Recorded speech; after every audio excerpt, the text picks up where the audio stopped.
ticketing aside, hey, I'm going to buy it. We've talked to boxing people, and the consensus is that McGregor has little to no chance of winning, maybe even let alone touching him. As someone who follows MMA and knows Conor McGregor very well, do you honestly think he has a chance here? I do. You know why I think he has a chance? Because this whole thing is absurd. This shouldn't even be happening. The fact that he even got this fight made defies logic. And then when you look at his career, and specifically the last 4 years of his career, none of it makes sense. 4 years ago, the guy's collecting unemployment checks. He's fighting on the Facebook prelims on cards in Sweden on a channel called Fuel TV that doesn't even exist anymore. And then slowly but surely, and actually not that slowly but surely, quite rapidly, he has ascended to this position where he's fighting Floyd Mayweather, and he's about to make, $100 million. Think about what Floyd was doing $100 million. But Ariel, how does that give him the fact that it's no. So let me explain. You look at what he did. None of his results make sense. When he was about to fight Jose Aldo, everyone was like, okay, the fun and games are over. It's done. He's gonna fight Jose Aldo, the greatest featherweight in the history of the sport, has not lost in 10 years. What does he do? Not only does he beat him, he knocks him out in 13 seconds. The guy had not lost in 10 years. So I can't say that anything Conor wants to do is impossible anymore, because he continues to defy logic every single time. I have never met, and I know that all sounds like, this is not like specific analysis that you're looking for, but I've never met a human being who believes in himself more so than this guy, and he has this ability to sort of will things into existence. So if this is what he wants, and if he says that he can do it, I'm not going to be the one who says he has no chance of doing it. Okay, I'll be the one that says he has no chance of doing it. Yeah. I mean, you're talking about a boxer who has not been touched pretty much throughout his career against some of the greatest boxers that he's ever gone up against, never lost a fight. And I think it's closer to McGregor not laying a glove on him than McGregor actually winning the fight. No. That's crazy talk, Elliot. Don't take back everything I said about you. He's a legend. You can't question him. So what? Yes. Well, when it comes to the baseball stuff, maybe not the combat sports. No, he come on. He's going to land a punch. That's crazy. Look, this is the thing. This is the big X factor.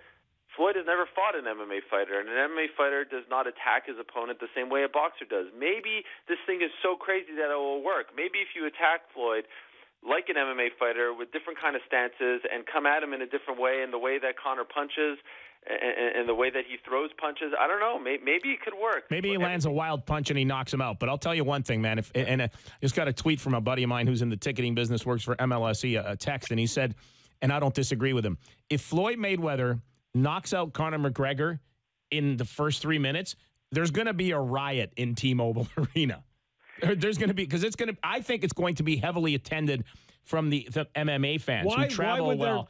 Even though, look, it's so overpriced that MMA fans aren't generally used to this. Boxing fans are very used to the price point. Yeah. But I still think MMA, there are a lot of MMA fans out there who do have money. And I think that Conor, like you said, is by far the biggest star in mixed. He's one of the biggest stars in sports at this point. Ariel Helwani on with us, a host of MMA Hour and journalist for MMAfighting.com. You know what? I don't see why there would be a riot. I mean, he just told you that McGregor ended one of the fights in 13 seconds. If this doesn't make it through the first round, there's a hell of a lot that goes on in MMA. You guys said that Floyd doesn't get touched. When's the last time Floyd had a legit knockout?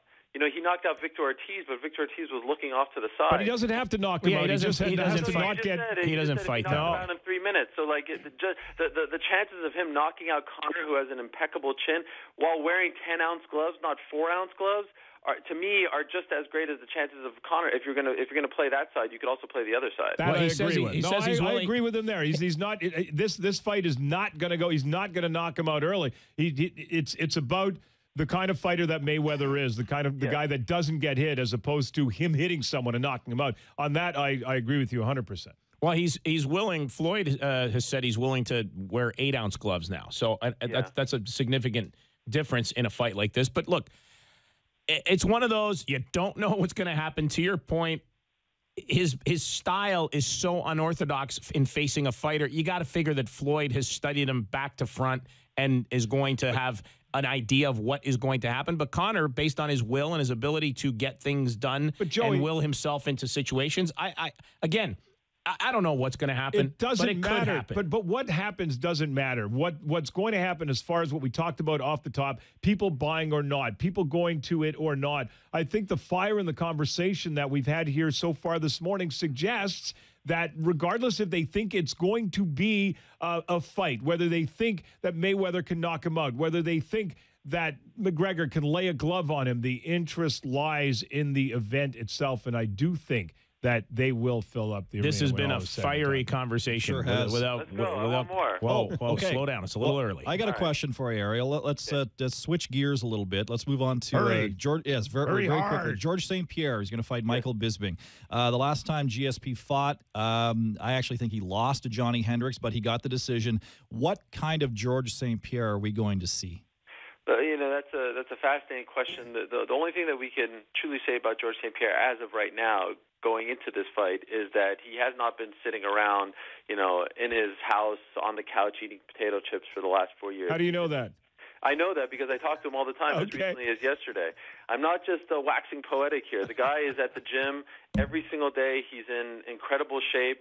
I've talked to his coaches. I mean, George is very aware of his legacy and his place in the sport, and he's not going to do anything to damage that, in my opinion. And that's why he actually wants to fight Bisping, because I think that he thinks that Bisping is the easier fight as opposed to Tyron Woodley, who's the welterweight champion, in the fight that makes a little more sense. So I don't think he's going to embarrass himself, but 4 years is 4 years.